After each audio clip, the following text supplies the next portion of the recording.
বৰ্তমান আপোনালোকৰ শ্যামকানু মহন্ত এডভকেটে আপোনাৰ হিয়াৰিংটো কৰি আছে, আপোনাৰ ছাবমিশ্যন দিছে। গতিকে আমি ভাবিছিলোঁ যে তেখেতসকলে কিছুমান পইণ্টৰ ওপৰত কথা ক'ব, কিন্তু সম্পূৰ্ণ তেখেতে এইটো কাম কৰা নাই। তেখেতৰ এডভকেটে আজি আপোনাৰ অকল তেখেতৰ ফেমিলিৰ কথা কৈ থাকিলে। ধৰক আপোনাৰ কথাটো এনেকুৱা, ছাপ'জ কোনোবা ফেমিলিৰ যদি এজন সম্ভ্ৰান্ত ঘৰৰ পৰা হয় বা তেখেতৰ ফেমিলিৰ যদি সম্ভ্ৰান্ত মানুহ থাকে বা তেখেতে যদি সম্ভ্ৰান্ত পৰিয়ালৰ ফালৰ পৰা হয়, তেতিয়াহ'লে তেখেতে ক্ৰাইম কৰিব নোৱাৰে, মানে তেনেকুৱা কথা ক'লে। আৰু তেখেতে ক'লে যে তেখেতৰ শ্যামকানু মহন্তে আপোনাৰ শংকৰদেৱ মাধৱদেৱৰ ওপৰত বহুত কথা লিখিছে, তেখেতে ৱৰ্ল্ড ৱাইডত তেখেতক লৈ গৈছে।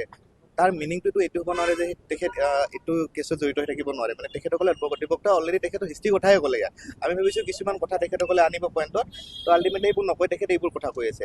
আৰু এইখিনি কথা কোৱা থাকোঁতে আমাৰ অনাৰেবল জাজেও তেখেতক ক'লে যে আপুনি আচলতে ক'ব কি বিচাৰিছে সেইটো পইণ্ট কথাটো কওক আপুনি।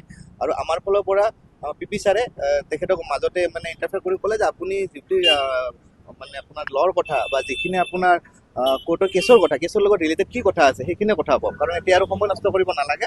আপুনি যিখিনি মেইন পইণ্ট আছে মেইন পইণ্টখিনি কথা কওক, কাৰণ কাৰোবাৰ হিষ্ট্ৰী কৰি থাকিলেতো ইয়াত নহ'ব। তো গতিকে তেখেতে কথা পইণ্ট কৰিলে। আৰু শ্যামকানু মহন্ত এডভকেটে বাৰে বাৰে এটা কথা কৈছে যে ৰিলাইড আপন ডকুমেণ্ট, মানে ডকুমেণ্ট পোৱা নাই, কিন্তু কি ডকুমেণ্ট পোৱা নাই তেখেতে নকয়, খালি কয় যে ডকুমেণ্ট পোৱা নাই। সেই কথাটো বাৰে বাৰে উল্লেখ কৰিছে। আৰু চাৰ্জাৰিংটো সম্পন্ন হৈছিলে, তাৰ পাছতো আজি চাৰ্জাৰিং আপোনাৰ সম্পূৰ্ণ হোৱা নাই, চাৰ্জাৰিং চলি আছে মানে প্ৰক্ৰিয়াটো। তো গতিকে তেখেতে আজি আৰু আহিলে ফিজিকেলি এপেয়াৰ হ'ল, কিন্তু আমি ভাবিছিলোঁ তেখেতে কিছুমান ডকুমেণ্টছ আপোনাৰ আনিব বা কিছুমান ল ৰিলেটেড কথা ক'ব, কিন্তু তেনেকুৱা কথা একো কোৱা নাই। অকল হিষ্ট্ৰীৰ কথাটো কৈছে যে যদি কাৰোবাৰ যদি কোনোবা যদি মানুহ ধৰক এনেকুৱা হয়, ধৰ মই শংকৰদেৱ মাধৱৰ বিষয়ে লিখি দিলোঁ, তো মই গতিকে ক্ৰাইম কৰিব নোৱাৰোঁ বা মই ক্ৰাইমত জড়িত নহয়, তেখেতে এইটো কথা ক'ব খুজি আছে।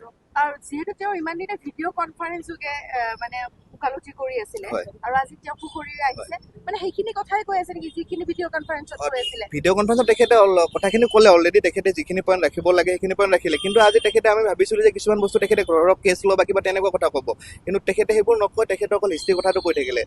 মই যিখিনি কথা এতিয়া এইমাত্ৰ অলৰেডি ক'লোঁ। তাৰপিছত আমাৰ ফালৰ পৰা পি ছাৰে অলৰেডি তেখেতে অবজেক্ট কৰিলে যে আপুনি এইখিনি কথা ক'ব নালাগে, আপুনি মেইন পইণ্টত কওক। তো এইবোৰ কথা কৈতো ইয়াত লাভ নাই, কাৰণ কোনোবা হিষ্ট্ৰীটো কি আমি এইটো জানিব নালাগে। আমাৰ ইয়াত কথাটো হৈছে যে জুবিন গাৰ্গক কি হৈছে ঘটনাটো, আপুনি এইটো ৰাখক পক্ষটো আপোনাৰ।